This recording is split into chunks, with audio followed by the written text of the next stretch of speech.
Welcome to सर्वज्ञ वाला classes में आप सभी का हार्दिक स्वागत है। और ये क्लास 10th वाले बच्चों के लिए होने वाली है, जिनके लिए मैं आज बताने वाला हूँ कि सेंट्रल आइडिया आपको कैसे लिखना है पेपर में। और बहुत ही अच्छी तरीके से आपको पूरे 5 नंबर मिलने वाले हैं। आज आप बिल्कुल चिंता मत कीजिए, मैं आपको एक ऐसा तरीका बताऊँगा जिसके द्वारा आप पेपर में बिना याद करे इस सेंट्रल आइडिया को लिख के आ सकते हो। आज मैं आपको इसी को नहीं बहुत सारे कराऊंगा, लेकिन इस क्लास में फायर एंड आइस वाले को यानी कि आग और बर्फ वाले सेंट्रल आइडिया को कराने वाला हूँ। तो सबसे पहले आपको देखना है, सेंट्रल आइडिया का अर्थ होता है मुख्य भाव। अगर आपकी ग्रामर बहुत ही स्ट्रॉन्ग है तो आप इसको आसानी से लिख के आ सकते हो, गारंटी से कह सकता हूँ। तो चलिए कैसे लिख के आना है आपको देखते हैं ध्यान से। तो यहाँ पर मैंने आपका जो सेंट्रल आइडिया है वो लिखा है, the poem fire and ice by Robert first express the ideas that the world would and in either. देखिए ध्यान से, हम आज इसकी हिंदी करेंगे और बस आप हिंदी को समझ लीजिए, आसानी से लिख के आ पाओगे। देखिए, the poem fire and ice, poem कहते हैं कविता, फायर कहते हैं आग, एंड माने और, आइस कहते हैं बर्फ। मतलब आग और बर्फ, फायर एंड आइस जो कविता है बाई द्वारा, रॉबर्ट फ्रॉस्ट कवि का नाम है, एक लेखक का। तो fire and ice Kavita Robert Frost द्वारा लिखी गई है। एक्सप्रेस कहते हैं, एक्सप्रेस कहते हैं व्याख्या, ठीक है। आइडिया कहते हैं भाव, that the world would and, और रॉबर्ट फ्रॉस्ट एक्सप्रेस कहते हैं व्याख्या करते हैं, आइडिया कहते हैं भाव।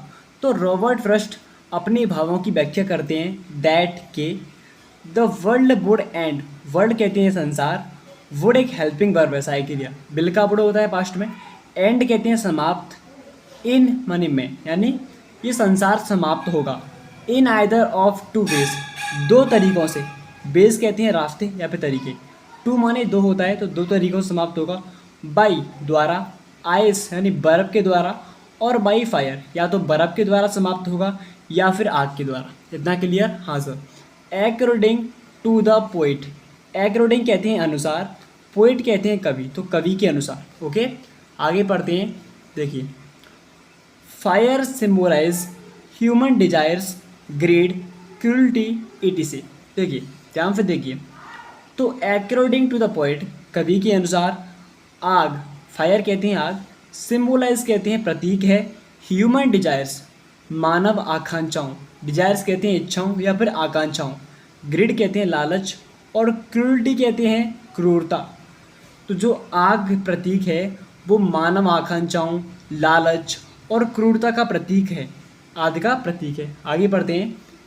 द मोर, ओके नीचे आते हैं थोड़ा सा, दे ग्रो, और द मोर कहते हैं अधिक, दे माने वे, ग्रो माने बढ़ती हैं, जो आकांक्षा हैं वो उतनी ही अधिक बढ़ती जाती हैं। मोर कहते हैं, ग्रो कहते हैं अधिक बढ़ना, ग्रो कहते हैं बढ़ना, विकास होना।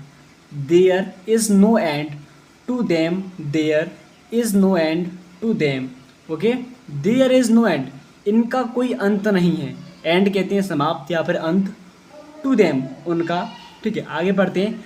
देयर इज़ नो एंड, ये डबल हो गया, ठीक है, ये वाला पैराग्राफ डबल लग गया, इसके लिए माफ़ी, ठीक है, कोई बात नहीं है। आगे देखते हैं। Them and they spread like, और वे, दे माने वे, स्पीड कहते हैं फैलती हैं, लाइक कहते हैं तरह तरह, विल्ड माने जंगली, फायर माने आग, और वे जंगली आग की तरह फैलती हैं।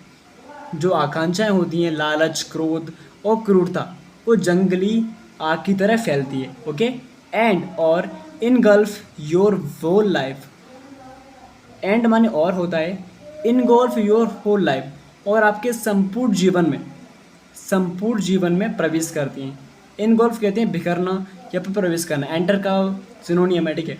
ऑन द अदर हैंड, और दूसरी तरफ, हैंड माने हाथ नहीं होगा यहाँ पे, दूसरी तरफ होगा, ठीक है। ऑन द अदर हैंड, दूसरी तरफ। आइस सिम्बोलाइज, आइस कहते हैं बर्फ, सिम्बोलाइज कहते हैं प्रतीक है, तो बर्फ प्रतीक है। इनडिफरेंस इन ह्यूमन, इनडिफरेंस कहते हैं अभिन्न प्रकार से, इन ह्यूमन कहते हैं मानव, रिलेशनशिप कहते हैं संबंध, तो मानव संबंध।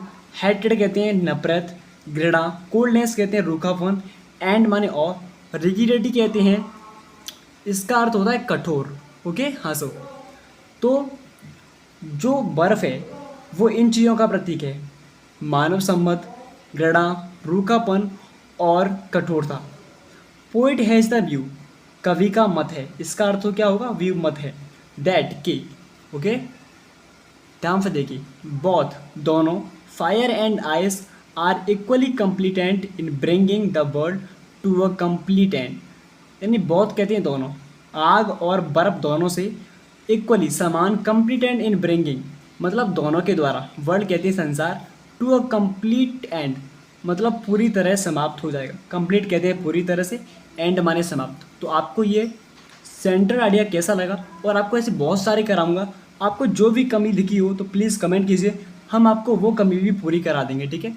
आपको जो चीज़ चाहिए, इंग्लिश, हिंदी, मैथ, कुछ भी हो तो हम आपके लिए तैयार हैं, प्लीज़ कमेंट कीजिए। आपकी परीक्षा की तैयारी के लिए हम आपके लिए सदैव खड़े हैं।